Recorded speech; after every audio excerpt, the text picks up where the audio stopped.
할렐루야, 좋은 아침입니다. 12월 19일 금요일 매일 말씀 묵상 시작하겠습니다. 이 아침 우리에게 주시는 하나님의 말씀은 고린도전서 1장입니다. 고린도전서 1장 26절부터 31절까지의 말씀 제가 봉독하겠습니다.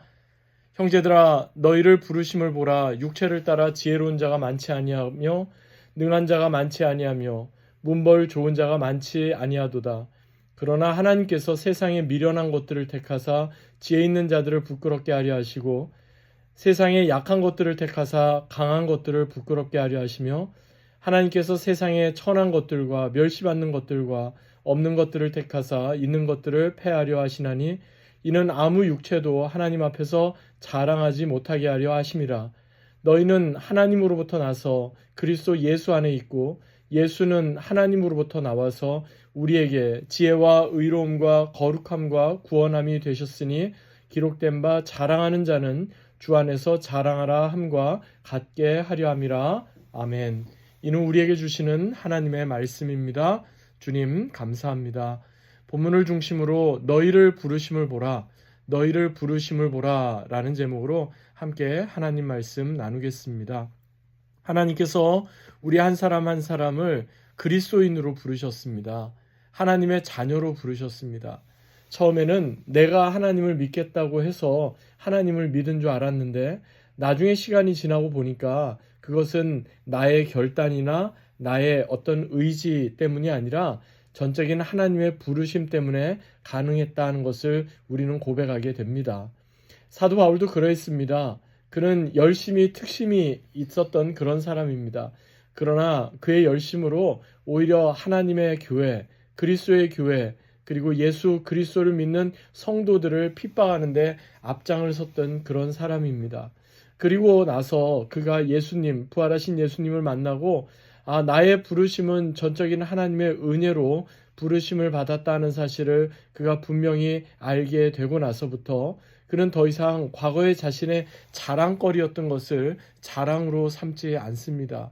오히려 그는 이 모든 것은 전적인 하나님의 은혜였음을 이야기하고 있는 것입니다. 그러면서 특별히 어떤 갈등과 분열과 여러 가지 어려움이 많았던 고린도 교회 성도들을 향해서 지금 이렇게 권면을 하는 겁니다. 그 중에서 어떤 사람은 지혜가 있다 생각하고 어떤 사람은 문벌이 있다고 생각하고 어떤 사람은 강하다고 생각하고 어떤 사람은 지위가 있다, 높다 이렇게 생각을 했지만 하나님 앞에서는 아무것도 아니다 하는 겁니다. 사실 사도 바울이 고린도 교회를 개척했으니까 바울과 함께 처음부터 교회를 개척하고 섬겼던 사람들이 분명히 있을 겁니다. 그러면서 스스로 내가 사도 바울과 함께 이 교회를 처음 시작한 사람입니다.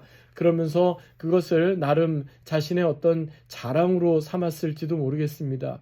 그런데요, 시간이 지나면서 사도 바울이 지금 고린도 교회 안에서 일어나고 있는 여러 가지 갈등과 분열의 이야기들을 들으면서 다시금 우리는 처음의 마음, 초심으로 돌아가야 한다 하는 것을 말씀하고 있는 것입니다. 그렇습니다. 하나님께서는요, 강한 사람이기 때문에 하나님이 사용하시는 게 아니고 지혜가 있는 사람이기 때문에 하나님이 사용하시는 게 아니고 능력이 있는 사람이기 때문에 하나님이 사용하시는 게 결코 아닙니다. 하나님께서는요, 비록 연약할지라도 비록 지혜가 없을지라도 비록 능력이 없을지라도 하나님의 마음에 합한 사람 그리고 그 하나님의 말씀에 전적으로 순종하는 그런 사람을 사용하십니다. 그러면서 오늘 본문에서 사도 바울이 말씀하는 게 무엇입니까? 이렇게 이야기하죠. 본문이 시작되는 26절 이하의 말씀을 보니까 너희를 부르심을 보라. 육체를 따라 지혜로운 자가 많지 아니하며 능한 자가 많지 아니하며 문벌 좋은 자가 많지 아니하며 그러나 하나님께서 세상에 미련한 자들을 택하사 지혜 있는 자들을 부끄럽게 하려 하시고 세상에 약한 것들을 택하사 강한 것들을 부끄럽게 하려 하시며 하나님께서 세상에 천한 것들과 멸시받는 것들과 없는 것들을 택하사 있는 것들을 패하려 하시나니 이는 아무 육체도 하나님 앞에서 자랑하지 못하게 하려 하십니다. 그렇습니다. 하나님 앞에서 우리가 자랑할 수 있는 것은 오직 예수 그리스도의 보혈, 예수 그리스도의 십자가뿐입니다. 오히려 우리가 자랑거리로 자랑 삼았던 그것 때문에 우리는 시험에 들거나 넘어지는 경우를 많이 보게 됩니다. 주님께서 우리에게 분부하신 것은 다른 게 아닙니다. 우리를 통해 우리 자신의 어떠함이 드러나는 것이 아니라 예수 그리스도의 어떠하심이 드러나게 되는 것. 그래서 오늘 본문 30절의 말씀처럼 우리에게서 지혜와 의로움과 거룩함과 구원함이 드러나게 된다면 이를 통해서 하나님은 영광을 받으실 거라고 믿습니다. 그렇습니다. 우리가 자랑 삼았던 그 어떤 것이 아니라 예수 그리스도, 오직 그분이 우리를 통해 드러날 수 있다면 얼마나 좋을까요? 고린도후서 5장 17절에도 비슷한 말씀이 있죠. 그런즉 누구든지 그리스도 안에 있으면 새로운 피조물이라 이전 것은 지나갔으니 보라 새 것이 되었도다. 사랑하는 여러분, 우리가 그리스도 안에 있기 때문에 이제 우리는 새로운 자, 새로운 피조물, 그리고 새로운 아이덴티티를 얻은 자가 되었다. 이렇게 말씀하고 있습니다. 물론 우리 안에 아직까지도 이렇게 의롭지 못하고 거룩하지 못한 그런 부분들이 우리 가운데 왜 없겠습니까? 그러나 예수 그리스도의 보혈, 그 보혈의 능력이 더 우리 안에 강하게 우리를 이끄시고 인도하시고 덮어주시게 될 때 우리의 어떠함이 아니라 주님의 어떠하심이 아름답게 드러나게 될 줄로 믿습니다. 예레미야 9장에도요. 선지자 예레미야가 이와 비슷한 말씀을 하는데요. 9장 23절 24절 말씀 보니까 이렇게 말씀합니다.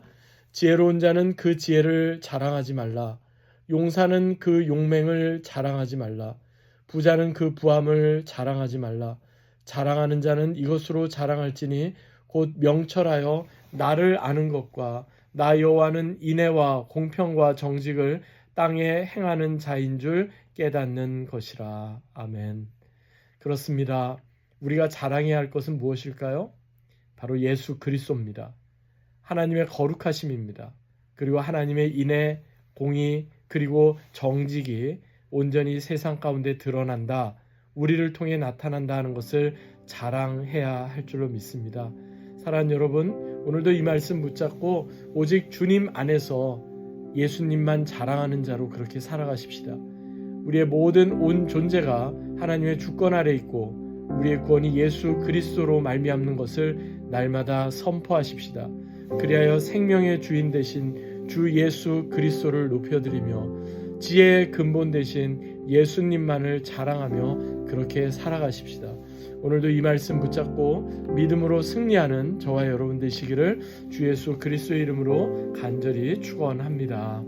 아멘. 거룩하신 하나님, 사도 바울의 고백처럼 오직 예수 그리스도의 십자가만 우리의 자랑이 되게 하여 주시옵소서. 우리의 어떠함이 아니라 하나님의 어떠하심, 그리스도의 어떠하심만을 우리가 드러내며 그렇게 살게 하여 주시옵소서. 그리하여 그리스도로 말미암아 세상이 우리에게 십자가에 못 박히고 우리가 또한 세상에 대하여 십자가에 못 박혔음을 자랑하며 오직 예수님 높여드리며 그렇게 사는 우리 모두가 되게 하여 주십시오. 감사드리며 존귀하신 주 예수 그리스도의 이름으로 간절히 기도하옵나이다. 아멘. 오늘도 이 말씀 붙잡고 예수님 높여드리며 말씀 안에서 승리하는 귀하고 복된 하루 되시기 바랍니다. 주님의 이름으로 축복합니다.